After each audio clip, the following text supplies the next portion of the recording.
Hi friends, Selvendran YouTube channel. Windows 11 OS வந்து அன்சப்போர்ட்டோட பிசிக்கு வந்து எப்படி வந்து இன்ஸ்டால் பண்ணுறோன்னு சொல்லி இந்த வீடியோவில் வந்து பார்ப்போம்.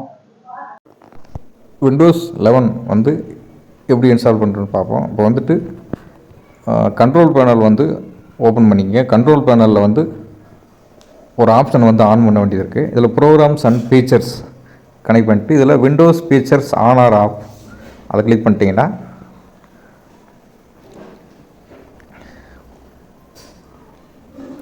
இதில் ஒரு ஆப்ஷன் வந்து ஆன் பண்ணோன்னா இதில் வந்துட்டு நெட் ஃப்ரேம்வொர்க் 3.5 2.0 3.0 அது வந்து எல்லாத்துக்கும் ஆப்பில் இருக்கும். அதை வந்து இன்டர்நெட்டை வந்து ஆன் பண்ணிவிட்டு இந்த ஆப்ஷனை வந்து ஆன் பண்ணிவிட்டு இன்ஸ்டால் பண்ணிக்கோங்க. இந்த ஆப்ஷனை வந்து ஆன் பண்ணோன்னா அடுத்து வந்துட்டு நம்ம ஃபைல் மேனேஜர் வந்து ஓப்பன் பண்ணிக்கிறோம். அந்த ஃபீச்சரை வந்து ஆன் பண்ணிவிட்டு அடுத்து வந்து இந்த ஆப்பை வந்து இன்ஸ்டால் பண்ணிக்கோங்க. விண்டோஸ் 11 வந்து இன்ஸ்டால் பண்ண போகிறோம். விண்டோஸ் ஐஎஸ்ஓ ஃபைல் வந்து டிஸ்கிரிப்ஷனில் பார்த்துட்டு கிளிக் பண்ணி டவுன்லோட் பண்ணிக்கிட்டு இந்த ஆப்பை வந்து இன்ஸ்டால் பண்ணிக்கோங்க. இப்போ வந்து இந்த ஆப்பை வந்து கிளிக் பண்ணி ஓப்பன் பண்ணிக்கோங்க. இதில் வந்து ஐஎஸ்ஓ ஃபைல் வந்து கேட்குது. நீங்கள் ஆல்ரெடி டிஸ்கிரிப்ஷனில் வந்து பார்த்து டவுன்லோட் பண்ணதை வந்து செலக்ட் பண்ணி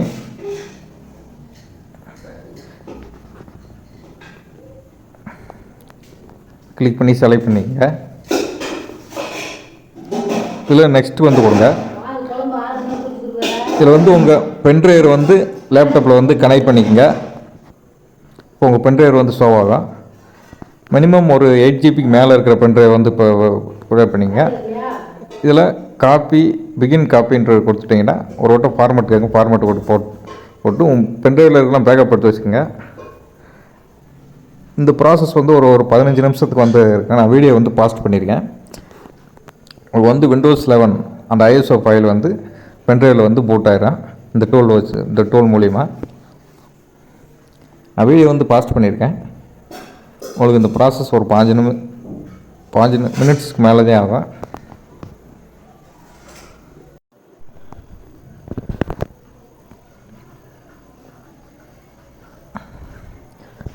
இப்போ வந்து பூட் ஆகி வந்து முடிச்சிருச்சு. இப்போ வந்து சக்ஸஸ்ஃபுல்லாக வந்து விண்டோஸில் வந்து நம்ம பென்ட்ரைவில் வந்து பூட் ஆகிடுச்சு. பூட்டானில் வந்து நம்ம பென்ட்ரைவில் வந்து ஒரு ஏரோ மார்க் வந்து வந்திருக்கோம். அது பார்த்தா தெரியும். இப்போ வந்துட்டு நான் ஒரு டூல் வந்து டிஸ்கிரிப்ஷனில் கொடுக்குறேன். அந்த டூலை வந்து டவுன்லோட் பண்ணிக்கங்க. டிபிஎம் வித்தவுட் டிபிஎம்னு சொல்லி ஒரு டூல் இருக்கும். அந்த டூல் இதில் வந்து அப்ரோச் சென்சர்ஸ் டீல் ஃபைல் ஒன்று இருக்கும்.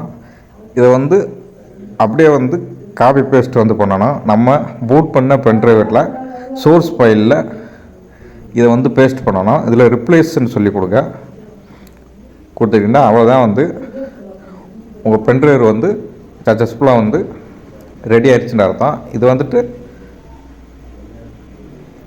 இதில் செட்டப்னு சொல்லியிருக்கோம். உங்கள் இப்போ பூட் பண்ண பென்ட்ரைவருக்குள்ளே இருக்கிற ஃபைலில் அந்த செட்டப் ஃபைலை வந்து டபுள் கிளிக் பண்ணி ஓப்பன் பண்ணிக்கங்க.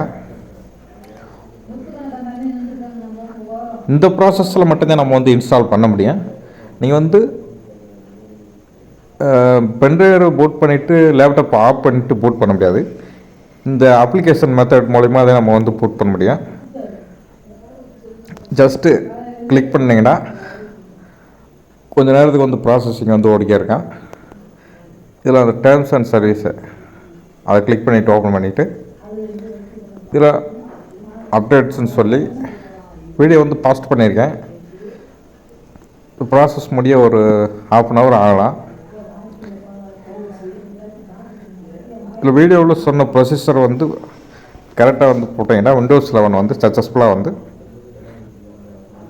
இதில் வந்துட்டு கீப் பர்சனல் ஃபைல்ஸ் அண்ட் ஆப்ஸ்ன்னு சொல்லி போட்டிங்கன்னா உங்கள் ஆப்ஸ் எதையுமே வந்து அழியாது. இதே உங்கள் பர்சனல் ஃபைல்ஸ் மட்டும் தான் உங்கள் ஏதாவது ஒரு ஃபோட்டோ வீடியோ வந்து தனியாக வேறு ஃபோல்டரில் வச்சுருப்பீங்க, அது மட்டும்தான் இருக்கும். நத்திங்னு கொடுத்தீங்கன்னா எந்த ஃபோல்டர்லேயுமே வந்து சி டிஸ்க் டி டிஸ்க்குன்ட்டு எதுவுமே இருக்காது. அதனால் உங்களுக்கு ஃபோட்டோ வீடியோ மட்டும் வேணும்னா பர்சனல் ஃபைல்ஸ் ஒன்லின்னு மட்டும் கொடுங்க. இல்லை ஆப்ஸு வந்து கேம்ஸ் எல்லாம் தேவைப்பட்டால் ஃபஸ்ட் ஆப்ஷன் வந்து கொடுத்துருங்க. கொடுத்துட்டு கிளிக் பண்ணிட்டு ஓப்பன் பண்ணிட்டீங்கன்னா நெக்ஸ்ட்டு கொடுத்துட்டிங்கன்னா கெட்டிங் அப்டேட்னு சொல்லி பிசி வந்து ஒரு வட்டம் ஆஃப் ஆகிட்டு ஒரு 100% வரைக்கும் ஒரு ப்ராசஸிங் வந்து ஆகும். லேப்டாப் வந்து சார்ஜ் வந்து கனெக்ட் பண்ணி வாங்கி ஆஃப் ஆகக்கூடாது. இந்த மெத்தடில் மட்டும்தான் நம்ம வந்து விண்டோஸ் லெவல் வந்து இன்ஸ்டால் பண்ண முடியும். இப்போ வந்து வீடியோ வந்து பாஸ்ட் பண்ணியிருக்கேன். உங்களுக்கு எப்படின்னாலும் ஒரு மணி நேரத்துக்கு மேலே தான் வந்து டை ஆகும். நீங்கள் எதுவுமே செய்யாதீங்க, ஆட்டோமேட்டிக்காகவே வந்து அதான் வந்து இன்ஸ்டால் ஆகிட்டு லேப்டாப் வந்து ஆன் ஆகிடும். ரீஸ்டார்ட் ஆகிட்டு ஒரு 2-3 டைம்ஸ் அதான் ரீஸ்டார்ட் ஆகிட்டு வந்து ஆன் ஆகும். நீங்கள் வந்து லேப்டாப் வந்து சார்ஜ் மட்டும் போட்டு வச்சுருங்க. சார்ஜில் வந்து கனெக்ட் பண்ணி ஆன்லேயே வைங்க.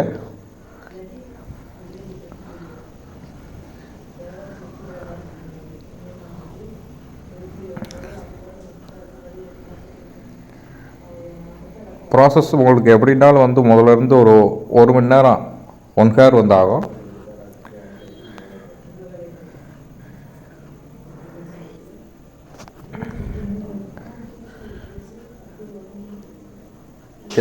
ஒரு சின்ன ஆப்ஷன்ஸ்லாம் வந்து ஆன் பண்ண வேண்டியது இருக்குது. வீடியோவை பார்த்து ஆன் பண்ணிக்கோங்க.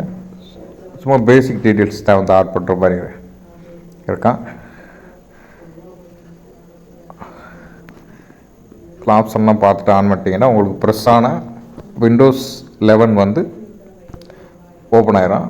பார்த்தீங்கன்னா தெரியும். விண்டோஸ் 11 வந்து அப்டேட் மட்டும் ஃபுல்லாக அப்டேட் பண்ணிட்டீங்கன்னா அப்டேட் ஆப்ஷனில் போயிட்டு கம்ப்ளீட்டாக உங்கள் இன்டர்நெட்டில் வந்து ஒரு 4-5 ஜிபிஸ்லாம் போட்டு எல்லா அப்டேட்டுமே அப்டேட் பண்ணியிருக்கேன். அப்டேட் வந்து வராமல் டிக் வரும். லேட்டஸ்ட் அப்டேட் இஸ் செக்குடுன்னு சொல்லி நோ அப்டேட்ஸ்ன்னு சொல்லியிருக்கேன். ஃபுல்லாக அந்த விண்டோஸ் லெவலில் எல்லாமே அப்டேட் ஆகிற மாதிரி வந்து வச்சு ஃபுல்லாக கம்ப்ளீட்டாக முடிச்சிருங்க. அதில் வந்து பார்த்தீங்கன்னா தெரியும் எல்லாம் எத்தனையோ எக்கச்சக்கமான ஆப்ஷன்ஸ்லாம் வந்து இருக்குது. ஜஸ்ட் அந்த சார்ஜிங் போர்ட்டை வந்து அந்த இடத்துல வந்து கனெக்ட் பண்ணிக்கிட்டால் அந்த சார்ஜிங் பாயிண்ட் காமிக்கிறது வந்து அதை கனெக்ட் பண்ணிட்டீங்கன்னா உங்களுக்கு ப்ளூடூத்லேருந்து எல்லாமே அதிலேயே காமிச்சிடும். ரொம்ப சிம்பிளாக வந்து இருக்குது யூஸ் பண்ணுறதுக்கு. வந்து ஒய்ஃபை ப்ளூடூத் எல்லாமே வந்து அந்த பேட்ரி சிம்பிள் போட்டிருக்க இடத்துல வந்து கிளிக் பண்ணிக்கிட்டால் உங்களுக்கு அதில் வந்து ஷோ ஆகிரும். அதில் ஏர்ப்ளைன் மோடு வந்து கொடுத்துறாங்க. கண்ட்ரோல் பேனலில் வந்து சேம் விண்டோஸ் 7, 10 மாதிரியே இருக்கும். யூஸ் பண்ணுறதுக்கு வந்து இன்டர்ஃபேஸ் வந்து ஸ்கின்ஸ் எல்லாம் வந்து நல்லாவே வந்து இருக்குது. வந்து அஃபிஷியல் விண்டோஸ் 11 இது வந்து 4GB ரேம் தான். நான் வந்து பார்த்துக்கிட்டா தெரியும் எவ்வளோ ஸ்பீடாக வந்து ஒர்க் ஆகுதுண்டு. விண்டோஸ் வந்து இன்ஸ்டால் பண்ணியாச்சு. Thank you friends.